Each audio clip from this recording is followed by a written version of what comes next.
G'day guys, we should be live. Always like to double check to make sure that we're going out properly though, so I better log in using my phone and double check. See, we got a couple of people already sitting there in the chat, so that's great.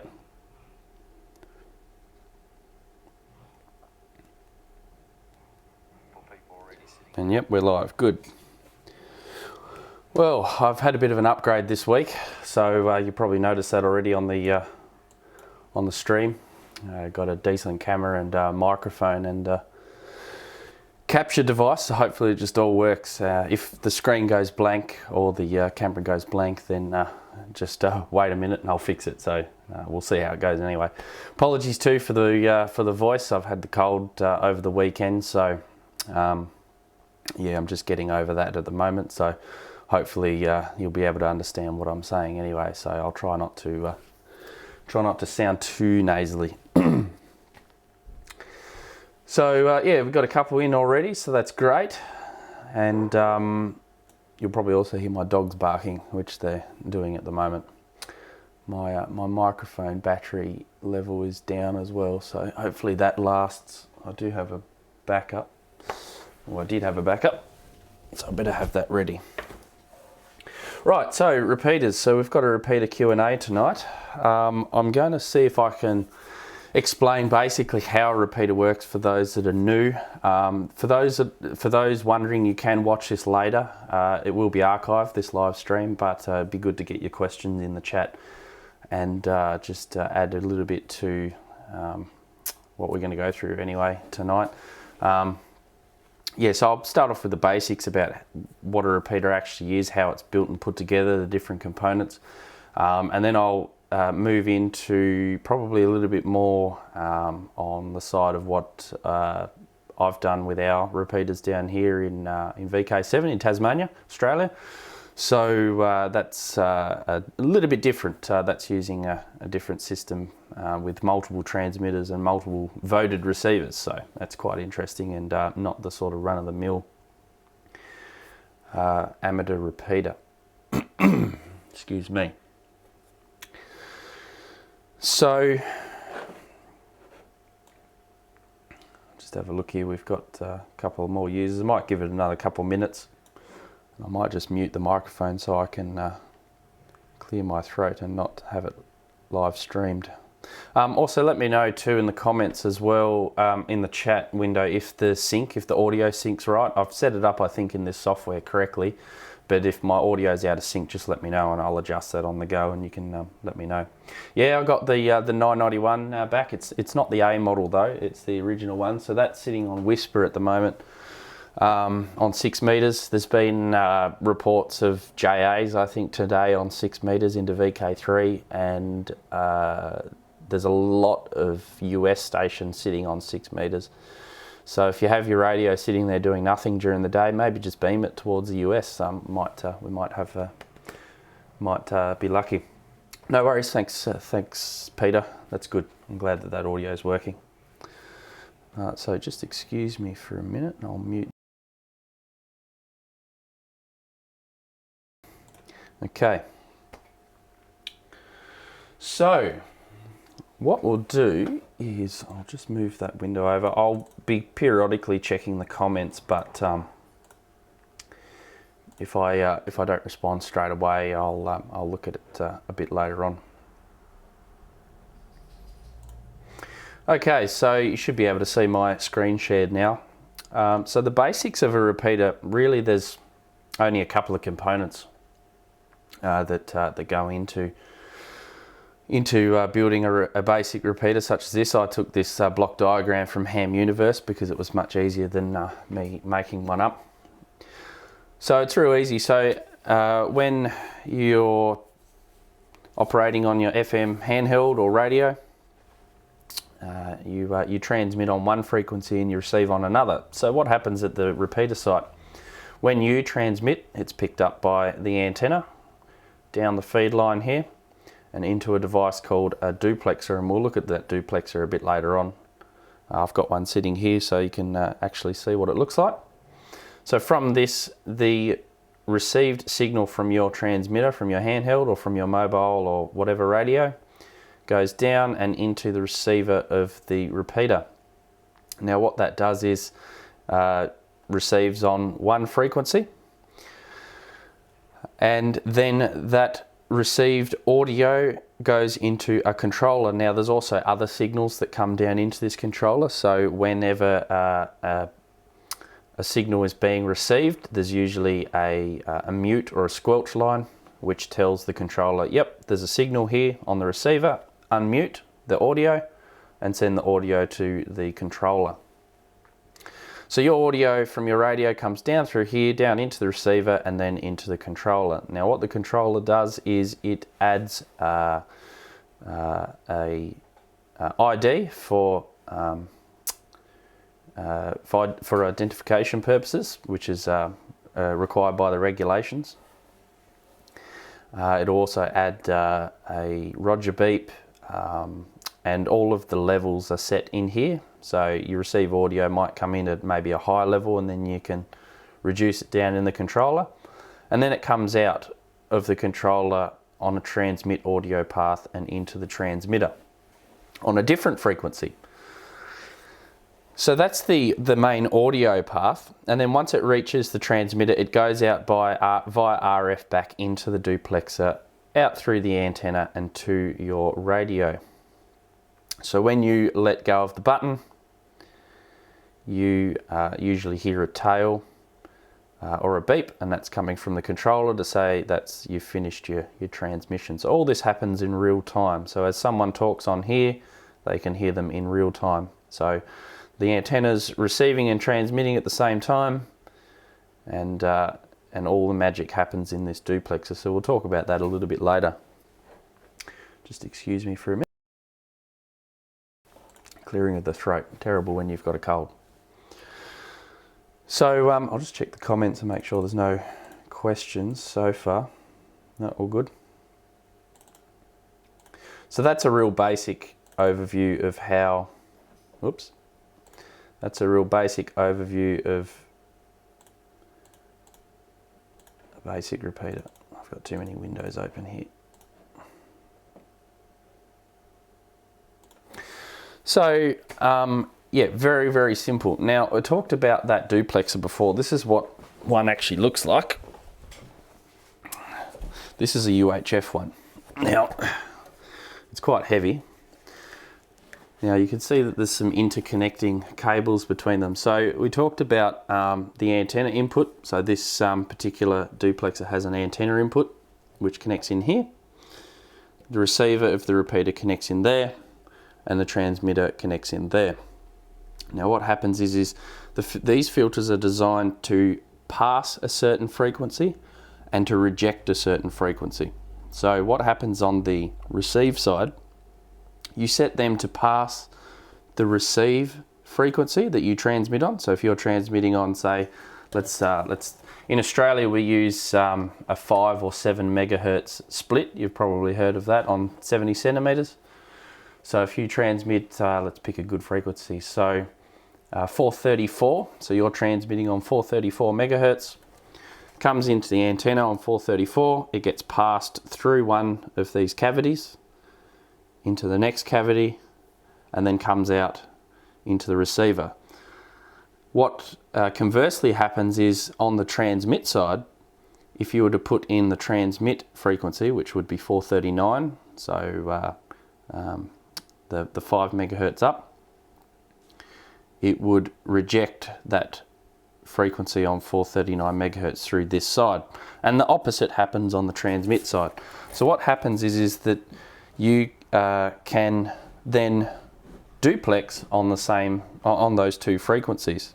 If you didn't have this device, what would happen is as soon as your transmitter fired up, then your receiver would start to be wiped out by the transmitter and it wouldn't hear anything, which is called desensitization.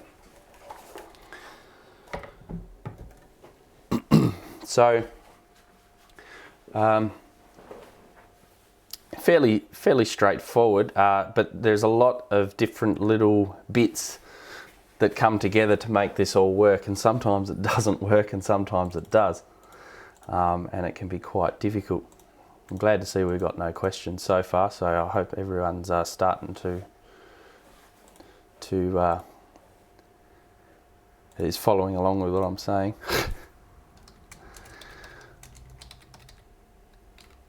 I was just trying to find what I was going to say with my guide. Yeah, so what happens is usually repeaters are placed on top of buildings or top of mountains, which they can can provide quite a large coverage area. In some cases, you can have more than one antenna. You can have two antennas. So if you physically separate two antennas from one another, you can effectively have less isolation between the transmitter and receiver. So that's what the duplex is providing, is isolation from the transmitter and receiver. So if you put two antennas up, then you can also have isolation there. Good question there, Peter, about digital repeaters. I haven't done any digital repeaters, but I do know that digital repeaters have the same sort of issues as analog ones, sometimes worse. So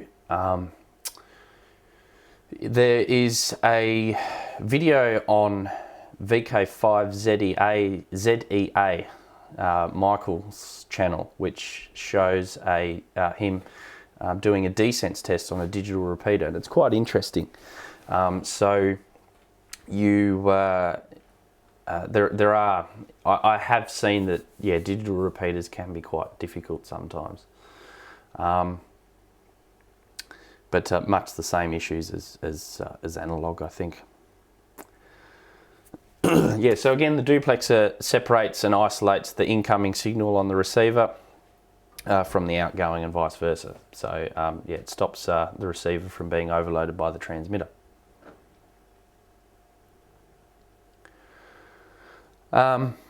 Excuse me again. So we'll go back to this diagram again. Another question. Is there a reason that some repeaters use Morse to announce the call sign and other use voice? Is this just personal preference? Yes, it is.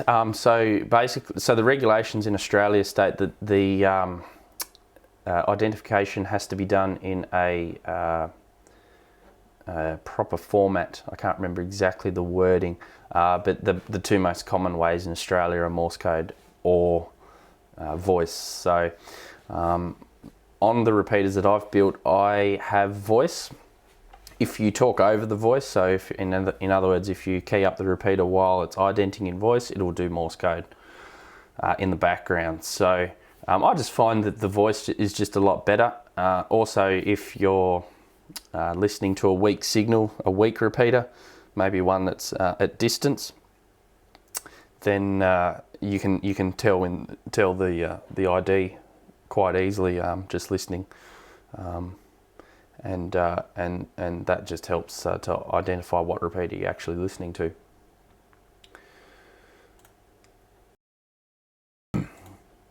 So we'll go back to this diagram here. So the receiver is fairly straightforward, really. It's just on one frequency, and it basically just receives everything that you're transmitting to it. Now, probably won't go into de-emphasis and pre-emphasis. That's a little bit involved, but let me just think, what was my train of thought?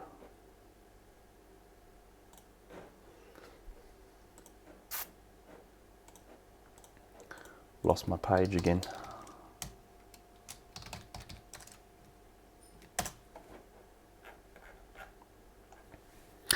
Oh, that's right. So sometimes you'll have on the receiver, you'll have tone. So sometimes you have to use tone. That's another board that sits in the receiver. Once it receives the correct tone, it then unmutes the audio and passes through to the controller. So that's a very simple way to stop interference from happening. Otherwise, if it was just left with no tone, just random noise could open it up. interference from other transmitters could open up the receiver and you just have the repeater transmitting all day. So that tone board usually sits in the receiver or on the controller here or something, and then basically just allows the receive audio to pass through. Now we might go on to something a little bit more involved.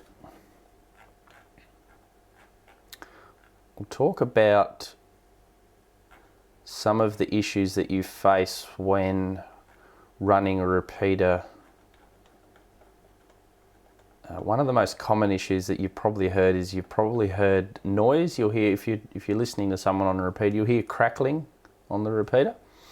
So what happens is that when you have a repeater sitting up on top of a mountaintop and it starts transmitting, it lights up everything with RF in the near field of the antenna. So you imagine the antenna sitting on the tower, it starts transmitting, everything's lit up with RF, if you could see RF.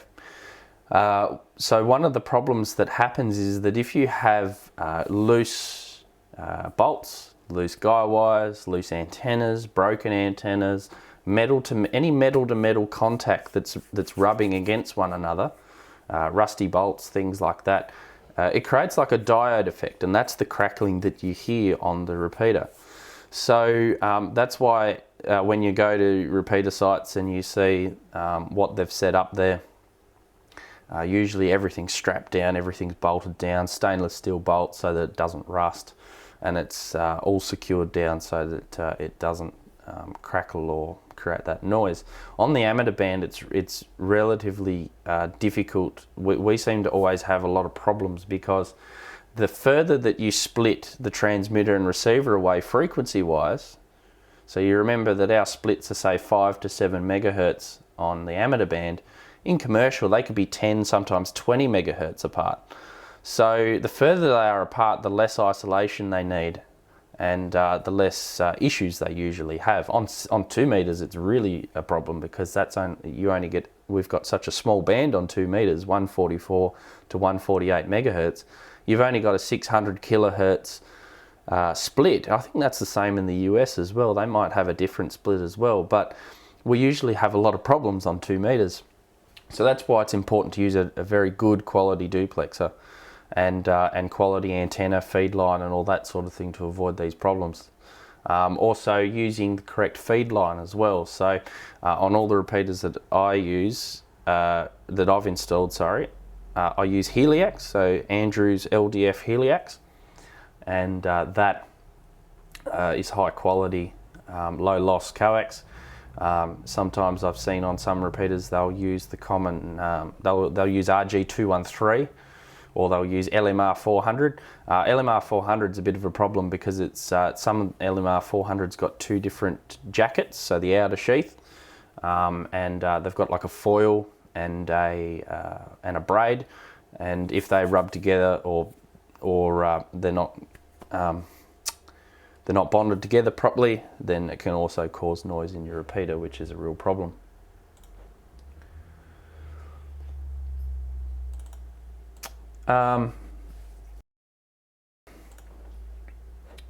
Peter's got a question.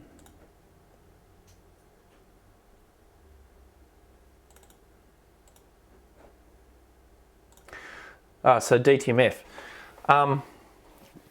DTMF is useful for turning things on and off at the repeater site. So some controllers have a DTMF decoder, and with that they can be programmed to switch something on or switch something off.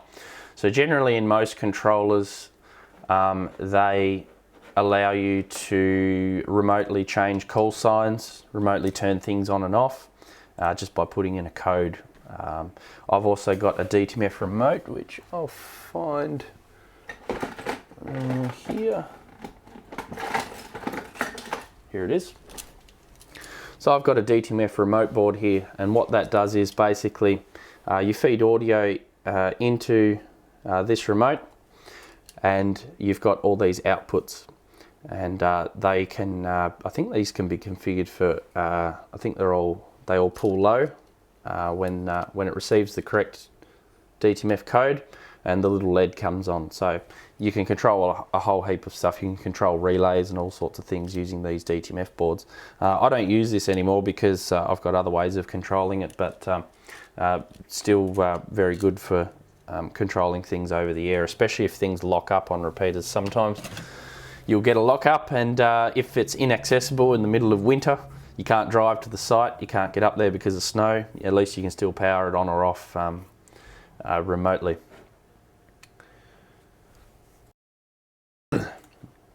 So this is one of the repeater controllers, or one of the series of repeater controllers that I've used from NHRC. I've got a couple of these around. So basically, we spoke in this diagram here about the receiver coming into the controller and then coming out to the transmitter. If we actually go back here, we can see this if we blow this photo up. Oh, well, that didn't really work, but anyway, the repeater connections are interfaced on here. So you'd have power coming in here, you'd have audio from the receiver, audio out to the transmitter, PTT, push to talk, to turn the transmitter on, mute or squelch to tell the controller that there's a valid signal there, and probably CT, CSS and other tone decoders and all sorts of things in here. And you can see all these pots to adjust your levels for going in and out of the controller. This particular unit here actually allows a link port as well, so you can actually stick a simplex or duplex radio on here to link to another repeater or link out on another frequency as well.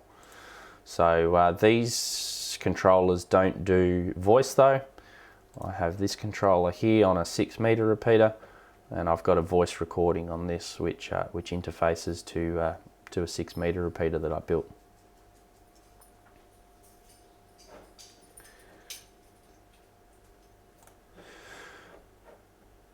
So good question.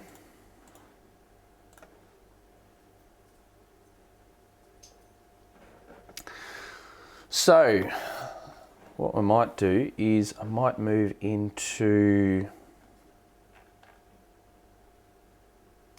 here we go, more questions, excellent. I love the questions, Peter, because I don't know where to go next. Excuse me. Okay, so folded dipoles. Yes, that is a very good question. On the repeater sites that I have, I use a combination, and I've used a combination over the years. I'll just find an article here which explains it much better than I could. The main reason, the main factor in choosing a proper antenna is the weather conditions, basically. There's other things like what you can physically mount, how much space you get when you get a site rental from somebody, and you give them permission to access a repeater site, what they actually allow you to put there. Generally, with a repeater site, you would put the same antenna design as on the rest of the site. So a lot of our sites have folded dipoles. Dipoles, they're less prone to duplex noise, so they once they're bolted on the tower, usually they're pretty stable and reliable. If you stick a vertical collinear, so I'll bring up a photo of that so you can see what I'm talking about, if I can find one. If you stick up a vertical collinear, generally what will happen is you can develop problems later on once it's installed. Here we go. Okay, so this is actually on one of my repeater sites, and this is a vertical which is installed on this tower. This vertical is installed for a reason, and I'll go into that. And there's also a folded dipole here for 2 meters, and this dipole's for APRS. Now, the reason that there's a vertical on this site is because just out of shot there's quite a large tower which ice forms on the tower. Now in winter, once it thaws out and the ice falls, if we had a dipole array up here, there's probably a little bit more chance that it would get hit by ice. The other thing too is there's less wind loading on this particular antenna as opposed to maybe a 4 dipole array. So once this is, if you imagine in winter, once this is all covered in ice and the winds pick up, obviously the wind loading is quite substantial, and it can be blown over a lot easier. So that's why this small, it's sort of a low profile antenna, if you want to call it that, and that's why I've got that installed on that site. The 2 meter folded dipole there, you probably think, well, that defeats the purpose if I've got that there, but I don't worry too much about that antenna because I've got a couple of them, and if this one breaks, then I've got a couple that I can replace and fix that. I have had one failure over the last 5 years of a folded dipole like this. Another reason that you would use a collinear like this over a folded dipole is it is a lot easier to get a lot more gain out of an antenna due to the length. So this is a relatively short antenna that offers 3 dB over a single dipole of gain. Now, excuse me.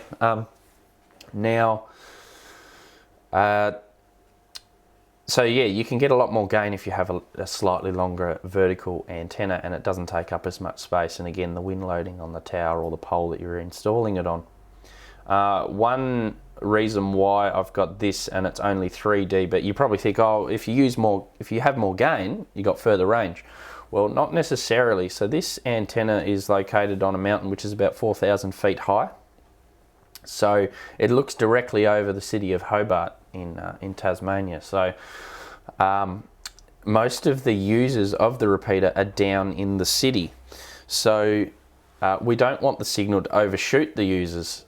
So using a lower gain antenna means that the radiation pattern of the antenna fills the city or the valley that's down below the mountain. But also provides a little bit of coverage out to the horizon. Now with folded dipoles and also verticals as well, it is easy to do electrical down tilt so that you can actually electrically alter the radiation pattern to fill in those coverage areas. But yeah, we use a vertical in this case. And I've got a couple of other sites that have folded dipoles on them as well, and that's mainly due to weather and things like that. Things like diamond antennas, they're not really suitable for repeater sites. I've seen an awful lot of diamond antennas. There's a couple of problems with them. I do have a diamond vertical on one of my repeater sites, but that's been ruggedized, and the mount that it actually sits in has also been made to withstand the wind and the ice and the snow. So for those that are interested in diamond antennas, the main problem that they have is there's a set screw that holds the antenna into a mounting tube. The set screw eventually falls out, and then the antenna wobbles and moves in the base, so that leads to the crackle and noise issue that we talked to before, because the metal to metal is intermittent and causes that crackle. So but it is possible to use them, but I wouldn't recommend using the diamond or those similar type of antennas. You want a decent rugged vertical antenna.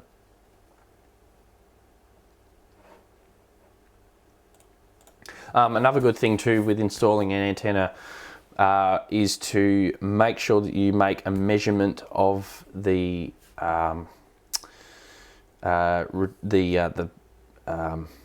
SWR, if you can, the forward and the return power coming back, return loss, things like that, so that if you go to the repeater site one day and you've got a problem and you suspect the antenna, you can easily look at it and see if it still meets the spec that you had when you installed it. A couple more questions. How much does a repeater site cost to build? That's an interesting question. So if you can source the components and the parts relatively easily, and cheaply, then not a lot for the physical, for a basic repeater system. A lot of the times repeater site rent is the main problem. So a lot of my gear that I received or that I use are in Australia, the Unilab series of radios. I got a few of them from the late Joe VK7JG, and I've got quite a few still on the bench, still on the shelves there, so that if ever I have a problem and I need to swap out a module, they're sort of a module design. They've got a separate receiver, transmitter, PA. They're really easy to just hot swap them and get something going again. So they were relatively easy to pick up because a lot of them were coming out of the commercial market. So I picked those up relatively cheaply, and then just modified them for the amateur bands and to get them working on the amateur band. So one of them used to operate on 70 megahertz. We actually managed to modify that down to 6 meters, and we even managed to modify the receiver down to 29 megahertz. So we're actually using the receivers out of those on 29 megahertz, which is really good. Excuse me again. How do you go about getting access to a site? Again, another very good question. Sometimes it all depends on who you know. A lot of the time though, commercial sites are very difficult to get on because of there's very strict rules. So one of the sites that we have is the main broadcasting site out of Hobart, which is Mount Wellington. To get access to that site took quite a number of years. Took me probably 3 or 4 years of negotiation to just get on the site. And then once we had demonstrated to the commercial owner of the site what we were going to do, we showed them what we were going to install. We followed the correct procedures. We followed the correct safety procedures as well, so site inductions. Then we were able to gain access to the site on specified conditions, which we agreed to, and basically it's all about keeping the relationship with the commercial owners as well to help them out. So for instance, we turned up to the site once and we realised that the lightning arrestor cable that goes from the top of their tower down to the bottom of the tower had actually broken off. Must have got missed in a site audit, so we just let the site owner know, and he was quite happy to know that. And next time that I saw him on site, he was grateful for that. So it's just those sort of things that really help out. Do people support you with the cost of installing and maintaining these repeaters? Yes, they do. One is a club repeater. And 2 of the other repeaters that I maintain are personal cost, which people have supported before, which has been really good. Yes, I have heard of repeaters struck by lightning. So we had a repeater up on, oh no, that might have been wind. But yes, I have heard. I've seen photos of a repeater struck by lightning up on the northeast coast of Tasmania. Northeast coast, northwest coast, can't remember. But yeah, basically the lightning come through the wall and there was a big black burn mark on the wall, which was quite interesting to see. You can prevent damage by using lightning arresters, proper grounding. Down here in southern VK7, we don't have that much lightning, so I don't run lightning arresters on our gear. I've never had a direct hit yet, and that's been sort of 10, 12 years now. I've actually not a direct hit. I haven't had any hits at all. And the repeater's located on top of one of the repeaters is located on top of Mount Wellington, 4,000 feet high, and it's got 2 large television towers on it, which get struck by lightning all the time. So I'm hoping that, the way it's been working, I think, is they get hit first and our repeater doesn't. So I don't have any problems there. Peter, any issues blowing the caps in the collinears? The diamonds, excuse me, the diamonds do have the caps. No, I did read somewhere that they have I think 50 watt. I think they're only rated for 50 watts. I've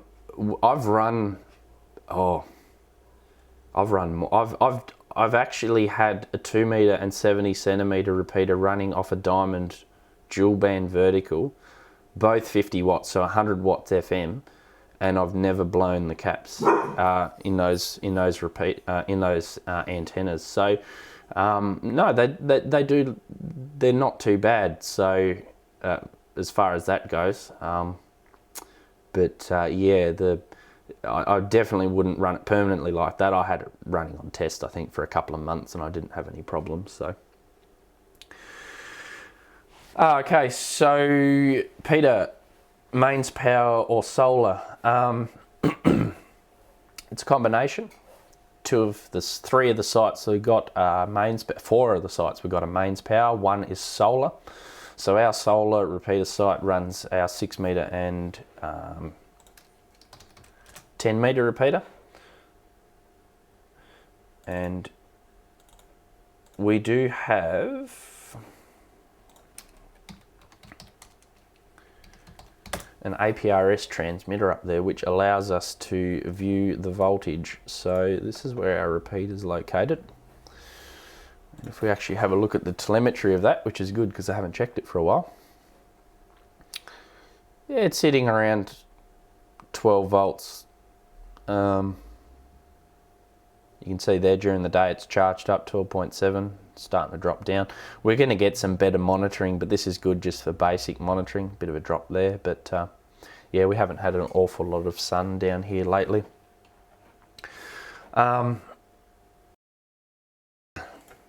One of the things with the KL series, the Unilab series that I mentioned before, is that they're very, very easy to modify for solar use. So they have a main board in them. I don't think I've got an example of one ready here. Oh no, I do. I'll just grab that.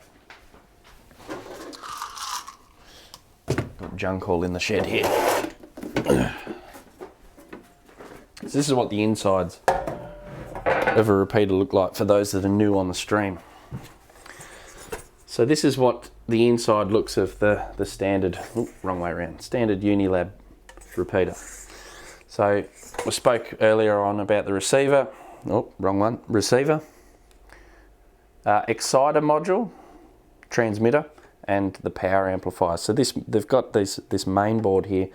When I do repeaters, I rip that main board out because all of this, you don't need all of this. This is basically just to drive the front panel and other stuff to do with the data in them.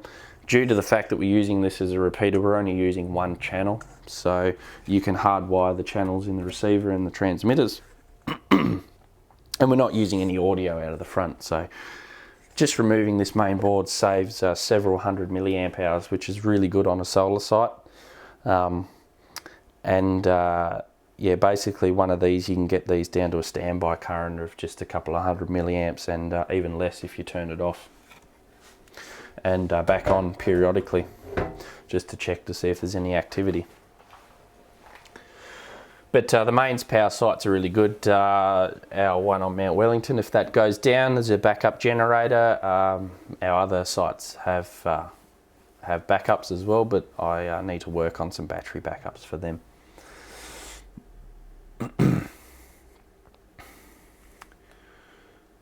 How big is the array? So the array that we've got on the solar site is only, just trying to think, 500 watts. Yeah. We're looking at upgrading that, and also maybe even upgrading some, to maybe some wind as well.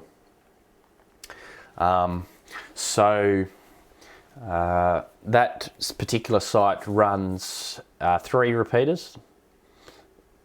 Runs our 6 meter repeater, runs a 10 meter, no, runs more than that. Yeah, 6 metre repeater, 10 metre repeater, a commercial repeater, APRS, and during the winter we usually turn dogs are starting to fight.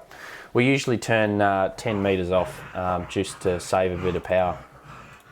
Let me sort these dogs out.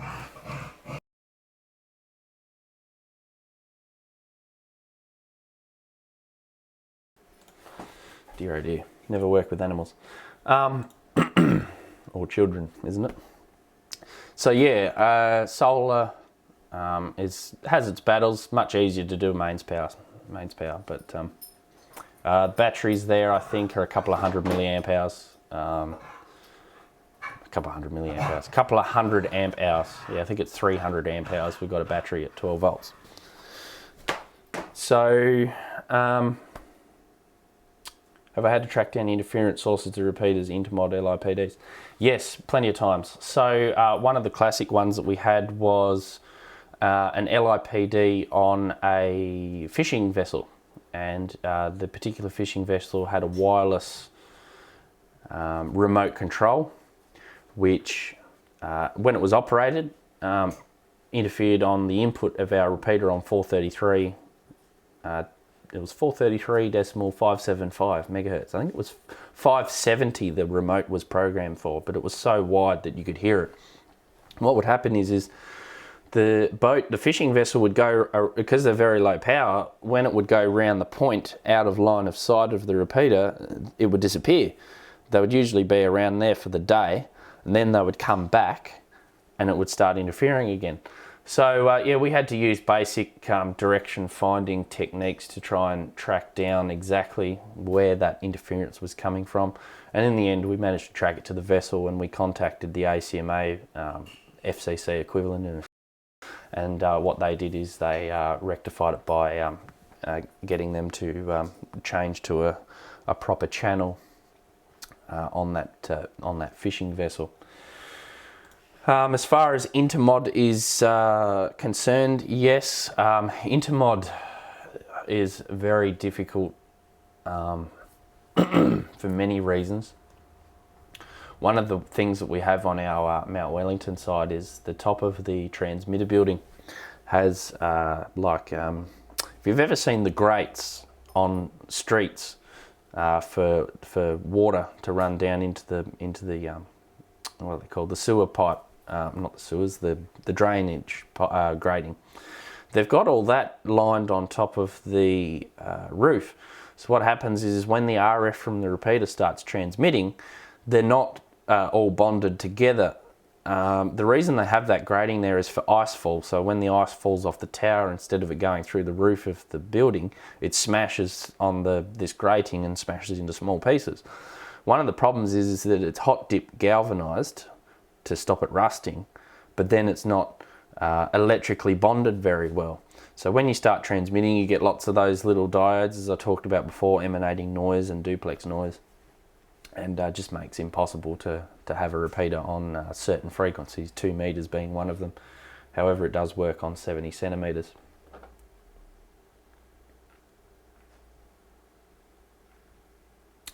Right, I've sort of lost track of where I was at. What I might do though now is go into what our system looks like, because our system's a little bit different here in VK7. So when you have a repeater, one of the main there's a couple of things that set it apart from that you have to aim for with a repeater, and one of them, the main thing, is coverage. You want the best coverage possible. So one of the ways to increase coverage is you can build lots of repeaters and link them together just to form one big coverage area. You can have voted receivers, so you can have receivers on different sites. They all tie back into one area. There's a controller that picks the best signal and then outputs that to the transmitter, usually one, and then then you get extra receive coverage, but you don't get transmit coverage.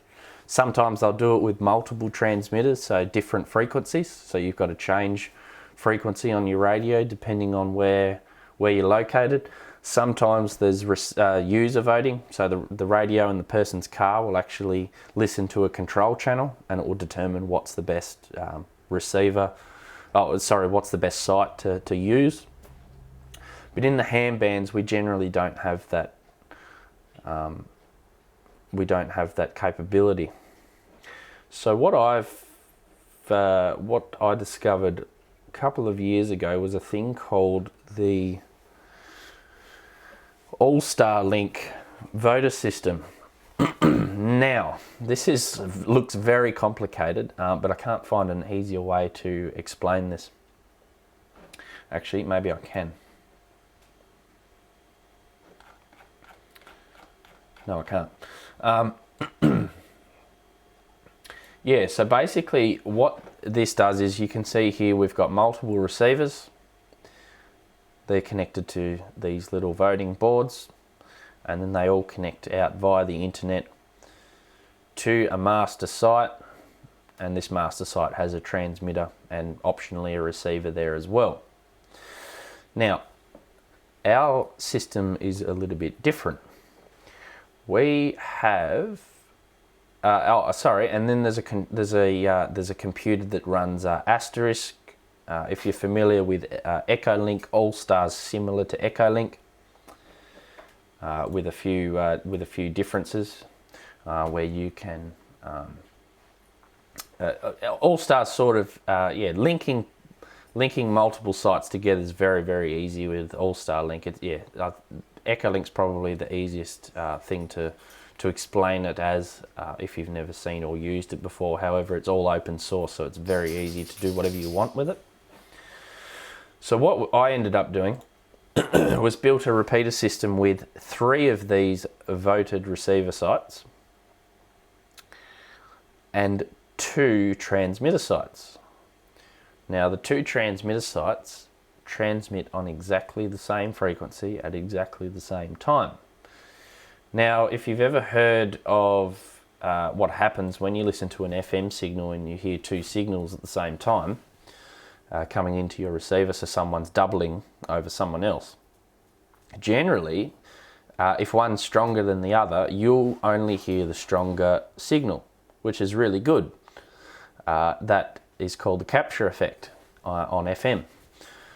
Now, if they're of equal signal strength, you'll hear mixing, and you'll hear one part of the conversation, then another bit, and then there'll be all sorts of things that you'll hear. So what we need to do is match the receivers up so that they all receive at the same time, and the transmitters transmit the same information at the same time, so that we don't get that doubling and that noise. So I actually wrote an article for AR magazine in the January-February edition, which explains all this in a format which is hopefully easy to understand. So that allows us to build, in effect, one big massive repeater. Now, all of this works over the VK Link system, which is the Australian version, cut down version of All-Star Asterisk. And all operates over the internet. So we can connect multiple sites together all over the internet, which is really handy. Now, this is the brains of the system. This is the commercial version that you can buy. However, I actually built the boards myself from the prototypes. So I've actually got one here. That photo in AR is upside down. This is the right way up.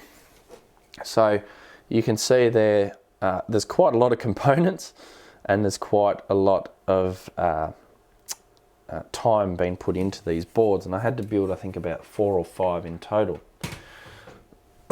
So what that does is we've got our internet connection out here. All of our audio from our receiver comes into the board processes it, and every 20 milliseconds, every 20 milliseconds, It captures the signal strength, it evaluates what the signal strength is and puts that to a number, and then basically sends this information out to the controller, which in this case is a computer. And this is done across 3 different sites all at the same time, and the information all comes back to the computer, which then evaluates which one is the strongest signal. Then the computer or the controller sends that out to the transmitters with the audio and all that switching. So for this we need GPSs, so this is the GPS connection. This provides timing for the board, because the board needs to know what time it is. And then this board here provides a stable reference for this board. The onboard reference that used to be on here was not stable enough. It would move around and jitter. So this is a board which is locked to GPS. So I think this is the only GPS locked repeater in Australia. So I might be wrong. Some of the digital repeaters might be GPS locked now, but certainly for these purposes, it's the only one. So transmitting 2 repeaters on the same frequency at the same time is called simulcasting. And there's very fine tolerances as far as audio and timing's concerned. But yeah, if you have a read of this article is available on the internet. I'll put a link later on. Actually, I'll put a link in the chat window in a second where you can have a read of that a bit later on. And I'll link that in so you can have a look. There's also some information on my blog website, so just do a search for my call sign and that's got all of my documentation written there as well. So I've just popped that link in there now. So one of the benefits that we've got of this is you can see here repeater status in real time by going to this website. And it's actually broadcast time at the moment. So we actually turn the radio on. Regular gatherings, soda group, Monday and Friday coffee session. So you can hear that that's the broadcast happening here at the moment, and it's originating from this this repeater here. Oops, if I can link it properly, which I can't. This repeater here. So this repeater is linked to node 1727, which happens to be the one down south here. And if I click on that, you can see there it's receiving a signal at the moment from that repeater. And it's had a connected time of 365 hours. So yeah, it's quite a neat system. You can there's also a lot of control that you've got. You can turn things on and off. You can turn timeout timers. That was the other thing that I didn't cover before in repeater basics with timeout timers. If you talk too long, the repeater knows how long you've been talking and it automatically turns the transmitter off. And then when you let go of the button, it resets the timer. So you can turn that on and off for broadcasts. For this, it's all automated. I've all got this in a for those that are familiar, in a cron tab. And that just turns it on and off as it's needed. One of the things that I can also view is I can view the signal strength in real time. So this is our 3 sites, Mount Wellington, Grey Mountain and Mount Nelson. So as you transmit, you can see these end up as bar graphs, and they end up moving up and down as your mobile or whatever, and picks the correct site. I think I've got a photo of that somewhere. Here it is. Oh, can't expand that. Where's my PDF? I've lost it. But yeah, you can view everything in real time, which is really good. And link to other repeaters elsewhere in the state. So we've got a total of, I think, about 5 or 6 repeaters all connected, dotted across the state. We view that in a map. Oh, that's not good. Maybe I'll search for that later.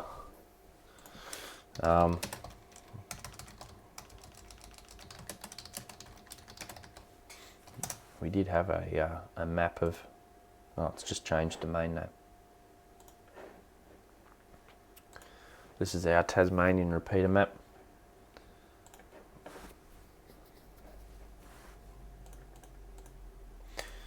So you can see the red lines there are permanent linked. So we've got our repeater here is located here and here, 2 sites, and they're linked permanently up to the city of Launceston, which is then linked onto the northwest coast here, and the cities of Devonport and Burnie are covered under that coverage. So almost the whole of the state's linked permanently, which adds to activity. So the other benefit of VK Link is you don't need a repeater to do that. You can set up just a simplex node if you want, and then you can connect to any of the repeaters across Australia. The VK Link system was set up originally for linking repeaters that were underutilized and unused. So it would increase activity. So when one person talks on a repeater and calls out, says that they're listening, other people around Australia can respond to them. So it works really well, and the audio quality is superior to anything that I've heard too. So you wouldn't even know that it's run over the internet.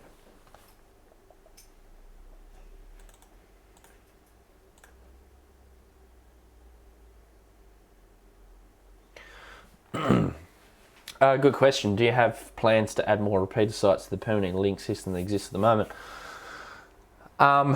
So not in the near future. The current sites that we have down in Hobart, we've got 3 sites. As I said, two transmit, 3 receive. One's a receive only. That's to fill a small coverage gap along a section of highway, which is not covered by anything. I'd like to extend the coverage along the major highway, which is travelling between the cities of Hobart and Launceston, because there is a little bit of a coverage gap there. However, finding a suitable site with internet connectivity can prove to be a little bit difficult sometimes. So yeah, it's not on the to-do list, on the immediate to-do list. I'd like to experiment with this system on 6 metres. I just haven't got round to it yet. I'd like to build a multi-site 6 metre repeater site, which would be really good. One of the things with simulcasting, so our 2 transmitters on the same frequencies, if your audios are not perfectly in sync, so if they're not sending out the same information at the same time, if they're not exactly on the same frequency, so if they're not GPS locked, then you start to get phase nulls and noise and distortion and all sorts of strange artifacts happening. So to do another site, you have to build it exactly the same as the other 2 sites. So sometimes that's very difficult to do if you can't bring it all back here on the bench as I set it up the first time, and set all the levels and make sure that they're all correct and that they're all the same. However, I have written down some documentation, and I do have a way of setting that up. So I could potentially, add another site, but there is a lot of work involved. I'd have to build, you can see that I already started building a rack mount, a rack system with another board and another GPS lock board to go in here, but I never got around to it. This, I think, was originally destined for 6 metres, but I never got to it.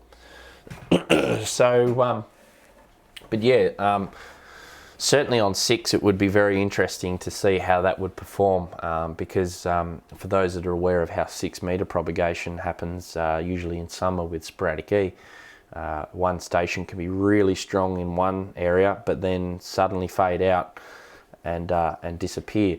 So if you had 2 repeater sites, they could fade in. They could be really strong on one, and if they're starting to fade on that one, then they may be picked up by the other one. So what would happen is you as the end user wouldn't even know that they're fading. And it's really, really interesting.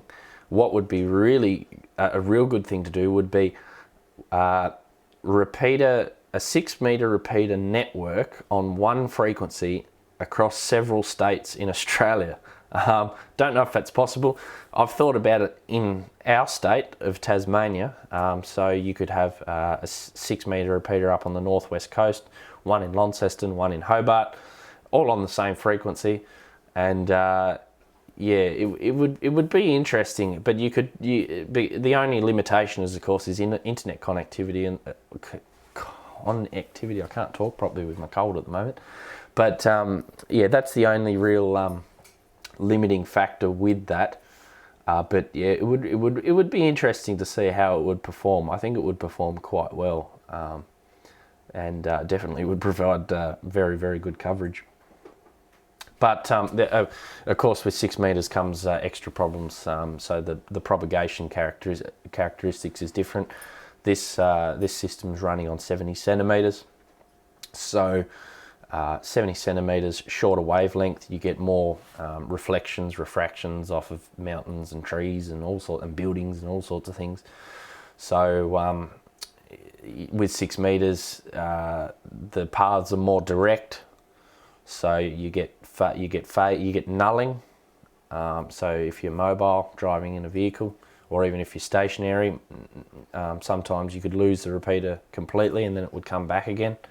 So yeah, it'd be all experimentation for sure. How do you find 6 meter coverage versus 2 meter coverage? 6 meters is the best in hilly coverage, forest areas. Let me bring up a article which explains it very good, if I can find it. I think it's called Why 6 meters.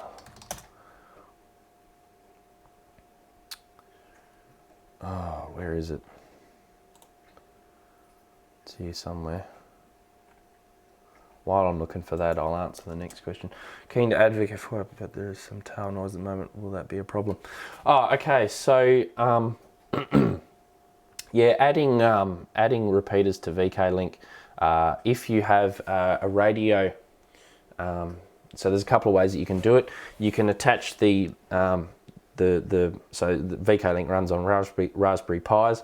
If you interface the Raspberry Pi directly to the repeater on site, then basically you can interface it directly to the receiver and you'll have no tail problems, because otherwise the tails get propagated down and you get all sorts of beeps and boops and all sorts of things, and Morse code IDs further down the linking. So if you have a standalone radio sitting maybe at your QTH or someone else's QTH, generally if you encode tone on the repeater that only follows the receiver, then you can eliminate that tail problem. So not exactly sure what the tail noise that you've got, but there are ways to alleviate it for sure, to stop it from propagating down the line. But for sure, build up a node on your bench and just have a play, because you can fix all those other things later on. I need to find this article. It's very good. Basically, yeah, 70 centimeters. Found it. Here we go. It's a very colourful site. Right. 6 meters, very underutilized band, which is good. Now, this bit. The most obvious reason is that there is a decrease in what is called apparent path loss at the lower frequency of 6 meters as compared with 2 meters. Given two stations, one on 6 meters and one on 2 meters, identical stations in terms of receive sensitivity and transmit power, and that they are both using quarter wave ground plane antennas, so same setup, same antennas, same receiver, same transmit power, the 6 meter station will have a signal that is nearly 10 dB, 10 times stronger than the 2 meter one. And if you compare 6 meters to 70 centimeters, the difference is 20 dB, 100 times better. So there is, and this bit here, a bit further down. Another major reason for 6 meters carrying farther is that it propagates differently. In many cases, it can seem to get over mountains better using various propagation modes such as knife, edge, and diffraction. It's less affected by absorption of foliage than 2 meters, and especially is on 70 centimeters. So yeah, for sure in hilly or forest areas, for instance Tasmania, very hilly, very foresty, 6 meters works an awful lot better. So unfortunately I can't place our 6 meter repeater on top of our highest mountain down here. It's interference is one major problem from the broadcasters, and second is the lease agreement only allows one repeater. So, but yeah, definitely 6 meters is it's an underutilized band, and it works very well, especially for FM and 6 meters. A lot of our emergency services are on 70 megahertz down here, and they notice the difference compared to other emergency services which actually operate at 850 megahertz. So very big difference there. And the good thing about 6 meters is very easy to get on. You can build easy antennas for 6 meters. I built a duplexer for 6 meters. I'll see if I can bring up a photo of that and how I built it. Yeah, very good band to operate on. One of my favourite bands. I never had much interest in it until a couple of years ago now, and yeah, now it's one of my favourite bands.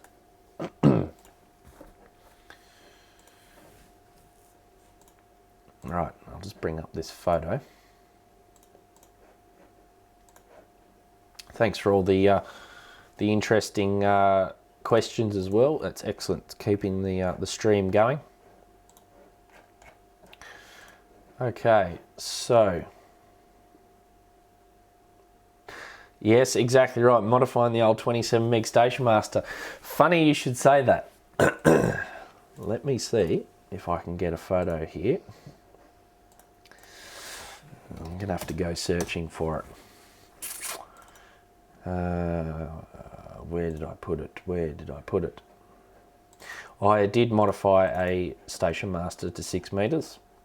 And in actual fact though, it's not a half wave anymore, it's a 5/8.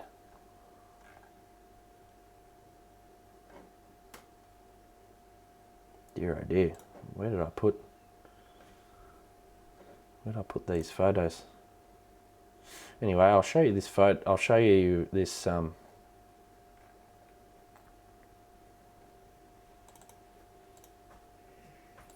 we go. So that there is the duplexer that I built. So as I showed earlier, with this UHF duplexer, this is the 6 meter equivalent, so a lot bigger.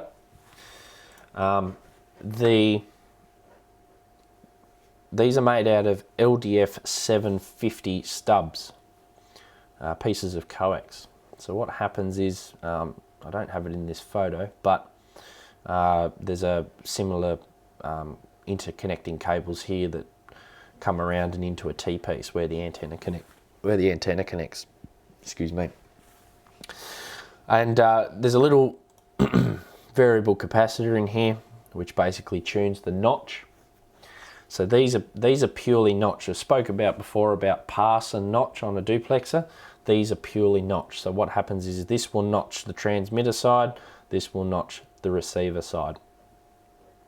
And you can see I was still in the process of building this, so there's little caps on top of each stub, and I built these interconnecting cables.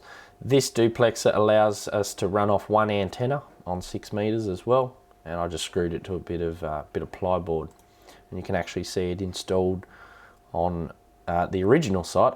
It's not at this site anymore, but you can see that it's installed in the background at this particular site. As for the Station Master, that actually, no, I do have a photo of that. So let me find it. Again, it's on my, if you have a look at my blog site, there's an awful lot of stuff on here. Just let me scroll through here. I made it quite a while ago, so... here it is. Station Master Mark 1 5/8 conversion to 6 meters. So here I'm modeling it to see what it looks like and the lengths and everything that needed. So basically I removed the old coil. This was purely a guess. Basically I think no, it wasn't a guess. I calculated out the coil inductance, and I popped it into a calculator, which I had a bit of 20mm PVC tube on hand. I just thought, I wonder how many turns that is, and it told me it was, what, 1, 2, 3, 4, 5, 6, about 7 or 8 turns. Basically grounded it at the bottom, attached it to the radiator at the top, and I tapped the second coil here. The SWR wasn't real good, so I tapped the third coil in about the same area, and it come out rather good, as you can see. So very, very easy. That literally, I think that took me about an hour to do, and I had that running on 6 meters, and it's still running up there now. And all I did was I just bogged this up with some silicone sealant to stop the water from getting in. And apart from a bit of fade on the enamel copper wire from the sun, it's operated quite well. And I just made some quarter wave radials for the 5/8. So yeah, Station Masters are still handy, and they're still relevant for all sorts of things, especially for converting to 6 meters. And they make very good easy antennas. Got some more questions here. Artie said, for example, is it possible to use DTMF to connect to that other VK repeaters, or can it only stay connected to RAA? No, it is possible. So if we go back to this site, this is status.vklink.com.au. The details are listed at the top of how to connect and disconnect. But basically, if we wanted to connect, say, to VK3 RWO in Wodonga, to connect is *3 1302, which is the node number, and then unkey. Now, VK7 RTC does not give you any indication that it is connected on the air. That's done for a reason. That's done to cut down on the amount of announcements and repeater connects and disconnects. Because as you'd probably be aware, when you have Echolink or IRLP, you get them connecting, disconnecting, connecting, disconnecting, and it gets really annoying sometimes. So I've removed that on that particular repeater. Some of our other repeaters do give the announcements. The 6 meter and the 10 meter repeater both give announcements. So if you want to connect to another one, just watch this status page and it will update, and you'll see a little comma and it will say the repeater or the node number that has appeared. It's actually not in use at the moment, so I can show you that now. Ooh, wrong radio. This one will help. What do we want to connect to? Let's connect to my other test node. So my test node here is 1720, which is sitting on my bench here. So you'll see the numbers update in a minute. Sorry, there we go. That node there, 1720. You'll see that node update in a minute. My dog's going a bit nuts for some reason too. Okay, 7HH.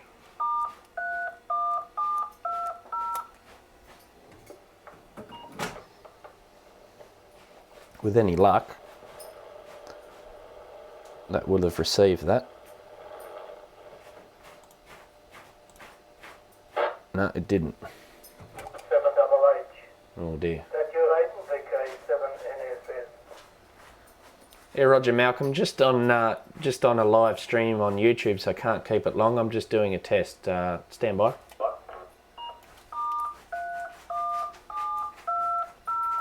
I knew that'd be a problem.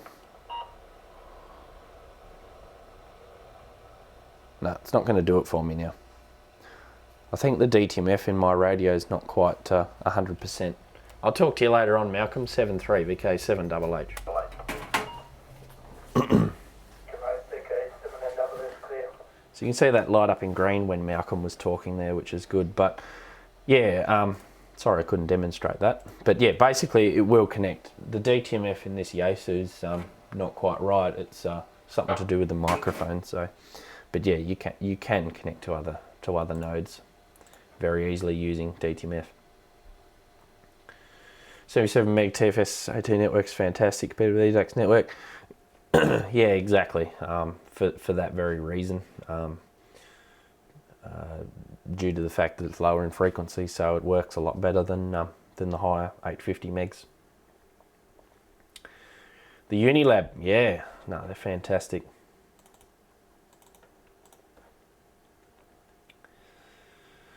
So yeah, excellent. Other questions I was going to ask two guys was, does the stream look good? The quality must be better than last week.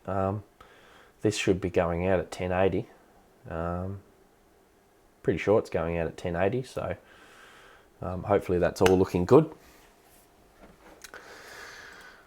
What else can we cover this evening? Any other questions, pop them down in the chat. Any other questions too later on, for anyone watching this on the archive stream, just pop it into the comments and I'll try to answer them if possible, or someone else can answer them, of course.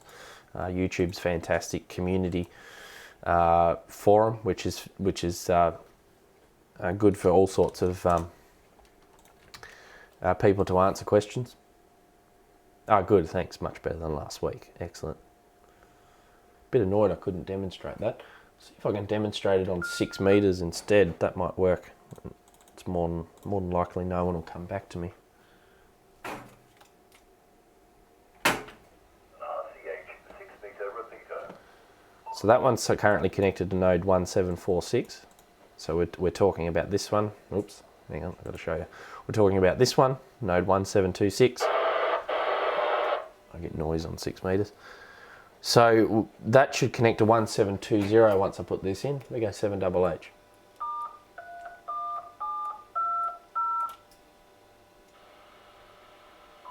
Yep. Oh, maybe not. Oh yeah, there we go. Node 1720 connection failed. Okay. Maybe I've got to look into that. That's why it wasn't connecting before. I'll connect to 1727 so you can see it.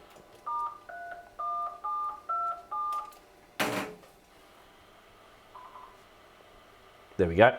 So 1727 connected to VK7 RCH 6-meter repeater.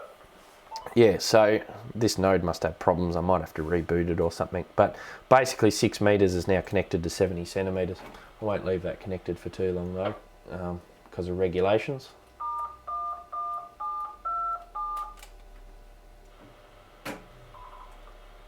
Right. node So, yeah, in Australia, for those that are watching overseas, we have 3 license classes. We have Foundation, Standard and Advanced. Advanced and Standard licenses are available, the FM portion of 6 meters. Foundation licenses aren't allowed the 6 meter portion, but they are allowed 70 centimeters. So if we link the two together, becomes an issue. So that's why 6 meters is not permanently linked, and thus on this page is a restricted nodes, standard and advanced only. One thing about VK Link 2 is that it does have an all-star gateway, and it is possible to link your all-star nodes in. So if you do have all-star nodes already, you can integrate them in. All the information is available in the manual at the top here, which will give you all the information that you require.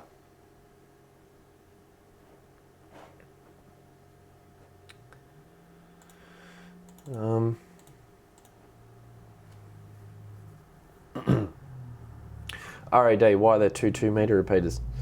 Not sure. I don't look after those particular repeaters. I think historically there was a 2 meter repeater which has always been there, 146-700. that used to be, that repeater originally started on Mount Wellington in 1977 on 2 metres. Now, if I have a look, I do have an article somewhere. I've got that article somewhere, but yeah, basically that started up on Mount Wellington, and then it got moved down to Guy Fawkes Hill, which is just above where the airport is, and then it eventually got moved to the Domain. Just excuse me for a minute, I need to sort out these dogs.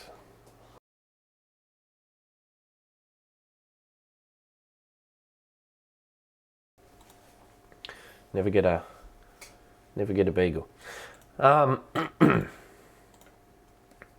So and the other repeater that's on that site, I think was used originally as a sort of a beacon to see what on 147.975 to see what the signal was going to be like from the Domain when they were contemplating moving it. But yeah, it's sort of stayed there.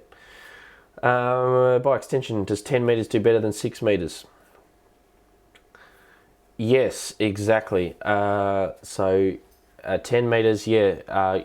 So 6 metres and 10 metres, because of the wavelengths, require larger antennas. So 10 metres is not suited to a lot of RF sites for starters. It's suitable for a lot of remote sites that are quiet. So you can't have, say for instance, a 10 metre repeater installed in the middle of the city, or a 10 metre repeater installed on top of a mountain that's got a lot of transmitters there, because there's just so much noise on 10 metres.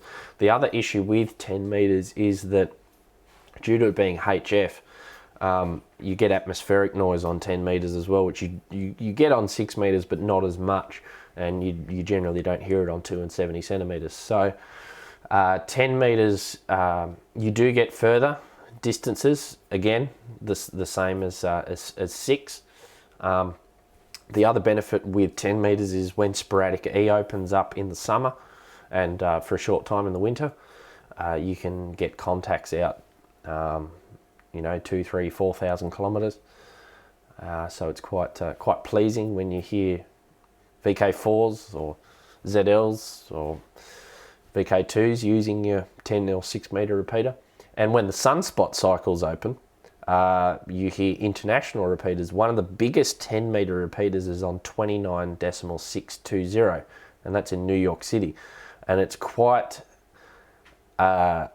it's quite easily it's quite easy to know that it's that repeater, because it sounds like a doorbell. But it can get quite annoying if it's constantly going with the Roger beep. So the other issue with 10 metres is there is 4 standard channels and 3 standard non-channels. So yeah, channel co-location and the fact that when the band does open, repeaters can interfere with one another.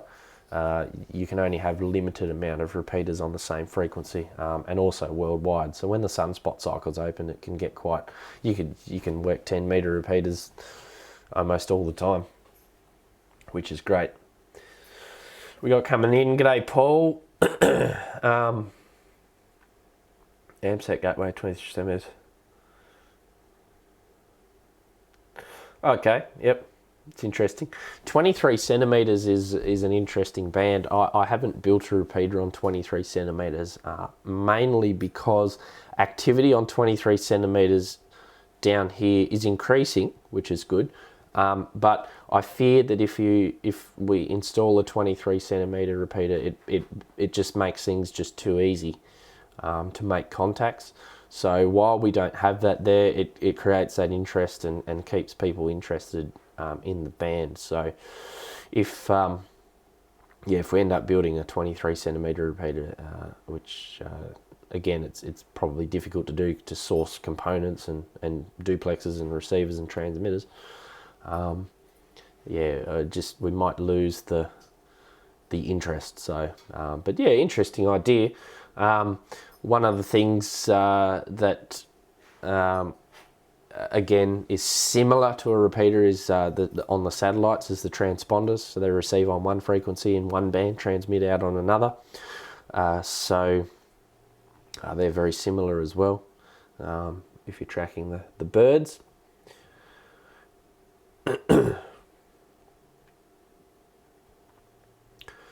Got a message from Paul here. We'll put a shout out. There's a special event call sign VI3 Moon, VI3 MOON, active from the 16th to the 24th of July to celebrate the 50th anniversary of the moon landing. Active from the Briars State Park along the Mornington Peninsula. 144 432 SSB will be active as well. Excellent. That'd be good. So yeah, 16th to the 24th of July. Beam that way on SSB, and you might be able to make contact for that special moon landing.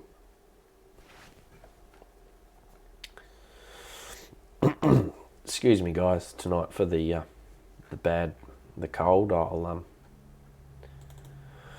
eventually get rid of it. So there's been slow. Haven't done any videos over the weekend, so for that very reason. So what else could we cover? We've been going for almost an hour and a half now, so Paul also mentions the frequencies to be announced for HF. What else can we mention with repeaters? Yeah, again, any more questions, chuck them in the chat, put them in the comments. Happy to try and answer them. One of the other things that we mentioned before about verticals, vertical collinears and noise problems. Collinears are generally made up of several sections inside the antenna. So if one of those sections disconnects and then intermittently connects while the wind's blowing the antenna, that can cause noise as well, so that's a problem.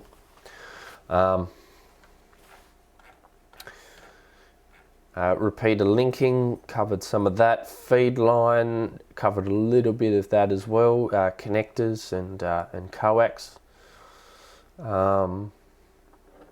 Covered radiation patterns of repeater antennas.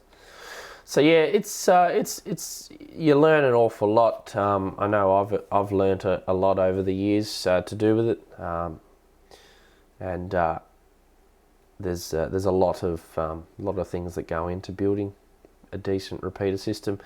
Finally, it's taken a long time, but we're finally at the point now where we don't have to do an awful lot of maintenance.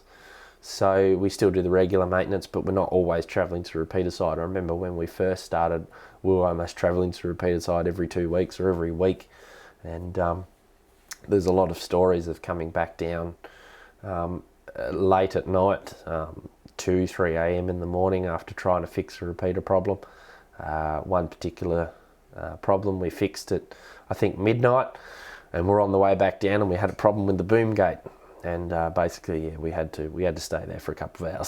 So, yeah, you constantly are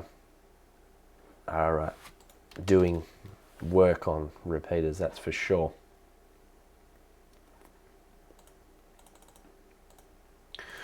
Peter's another question: have your repeaters been used to save lives or handle emergency traffic? Example: bushfires.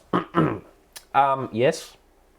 So, our repeaters, just trying to think of a specific example.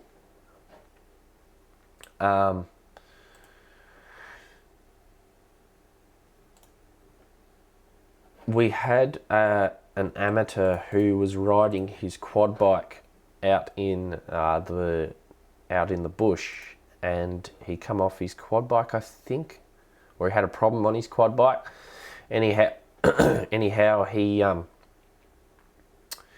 didn't have any mobile phone coverage, but he was in coverage range of the repeater, and he was actually running APRS off his handheld too. So basically, he made a call out on the repeater to let people know of his situation, and someone come back to him and was able to see exactly where he was due to APRS. So I believe that was an emergency situation.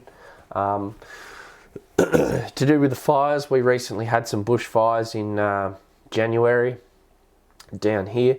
Our repeaters weren't used for that, but they have been used in the past for emergency passing messages and information on for the Tasmania Fire Service.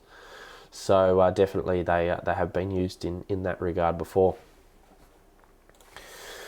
A couple more things here.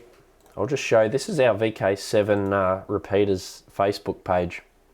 So if you haven't already, chuck a like on that. Also, if you haven't already, chuck a subscribe on this channel if you haven't done so. So I'll run through a couple of photos here. Here's actually a photo of our repeater site. This is the solar one that I was talking about. There's our 2 panels and a guide mast. You could just see the 10 meter repeater antenna in the background. Again, another 5.8. The 6 meter one's on top of this mast.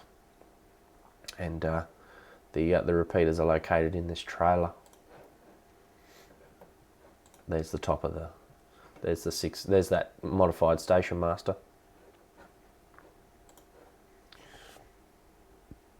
A few more photos. This is a 10 meter bandpass filter, 2 10 meter bandpass filters on a Unilab receiver board. So basically pulled the existing bandpass filters out, and this is the 10 meter replacements in there for the front end. Excuse me. I spoke before about the tower that builds up with ice. So this is the television tower that builds up with ice. So you can imagine large chunks of ice falling down on top of this antenna. It would cause quite a bit of damage. This is our rack in our site at Mount Wellington, which has changed a little bit over the years. This controller is no longer there, and APRS has changed a little bit too. What else can we show on here? Plenty of photos. So yeah, check out this Facebook page, like it. Haven't updated too much content. There's another site that I used to have. This site's no longer operational anymore, but you can see those folded dipoles. So this one's actually got 8 folded dipoles, and this provided an omnidirectional pattern, and I think about 6 dB again. This dipole, that site worked really well. Oh, 1977. Here's some photos of the old tower that used to be looking over Mount Wellington. So the 2 meter repeater used to be located at about this level on this tower many years ago, and it used to work very, very well. Most stations across the state could access it. It worked so well. Here's a photo. This is VK7 RR, and he's actually testing the repeater on its install date back in 1977. And there's an old picture of our rack at the same site.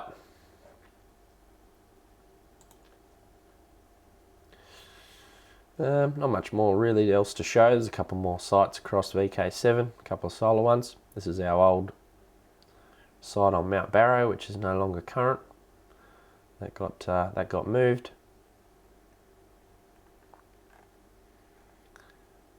And a few other assorted photos. The late VK7 JG testing a repeater. His motto was always that there was no one around to test a repeater out once he'd fixed it, so he'd bring 2 handhelds to talk to himself. So that's what he's doing there exactly. And there's a couple more sites there, but yeah, plenty of photos. Oh, here's an interesting one. This one's located on Ben Lomond, which is the 2nd highest mountain in Tasmania, 1,500 metres. So you can see the ice build up here, and this site cops an absolute hammering, and not many solar panels, a couple of older panels as well. And this repeater is running, I think, an old FM 828 on UHF. So very, very good site, but needs in need of a definite upgrade. there's the FM828 that I spoke of, 2 FM828s. I think one of them's a CB repeater and the other one's the amateur repeater. And just a couple of other snow associated photos. This one on Mount Barrow.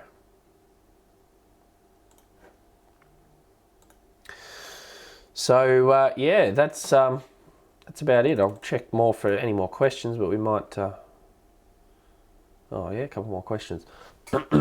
Repeater of SSB 2 meters and 70 centimeters. No, that'd be a non-linear repeater. They do that on satellites though. That's a transponder. But no, FM only in Australia. Linear translator, yep. Would be very good. Would be excellent. A lot of work though. Would be. I'd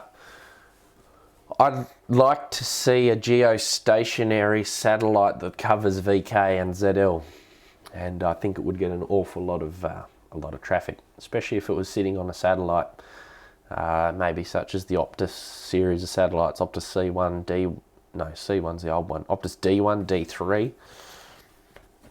And I think they're powered. I don't think they're solar powered. I think they're nuclear powered. I think I'd have to look that up. But their power source would definitely be able to accommodate an amateur repeater for geostationary. Sits there all the time, so it would definitely get a lot of use.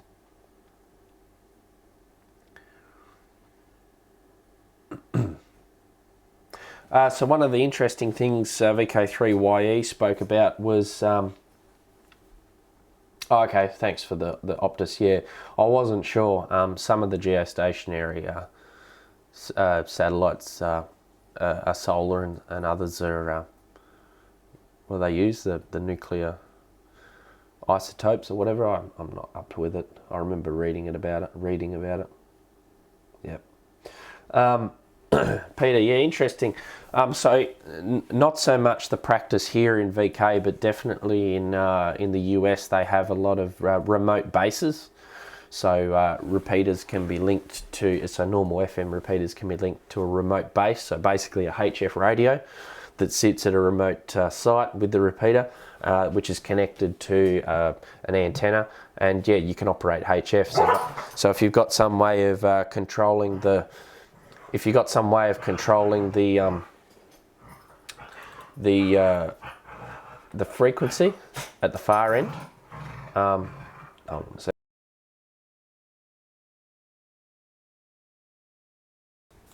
Sorting out these dogs again. Yeah, if you've got a remote site connected to an antenna and you've got some way of changing the frequency at the remote end, usually they do that with DTMF, so they have programmed memory channels and they just change frequencies and bands. Then yeah, you can pipe it back through the repeater and operate HF remotely, so that's definitely possible. Best DX on the old 2 meter repeater, I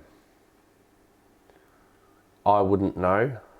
I did hear of a case of someone using 5 watts up at the northwest coast at Ulverston to get into it many years ago. Turn the heater on here, it's getting a bit cold. Yeah, I'm not exactly sure on the furthest DX. The furthest DX on our 70 centimetre repeater system has been from Mount Gambier, because Mount Gambier has a repeater on the exact same frequency, so it has been heard in Mount Gambier. New project for the repeater group, yeah. Yeah, satellites are new altogether. RTGs, yep. Yeah, 2.4 gigs, I think. All right. Well, if there's no more questions, we might leave it there. We're up to an hour and 40 minutes. So yeah, thanks guys for popping on there tonight. Oh, okay. So one sort of non-related question. Do you get Aurora DX? Yes, we do. Usually when there's an Aurora. I've worked quite a few stations on 6 meters Aurora, not so much 2 meters, but 6 meters Aurora. It's got a real warbly sound to it when you work via an Aurora, like you're in a like you're underwater talking. So it does sound quite interesting. But yeah, very interesting to try out if you've got 2 or 70. If you've got 6 or 2 meters. Point south when the Aurora's on. Curtain effect, yep. Yeah, so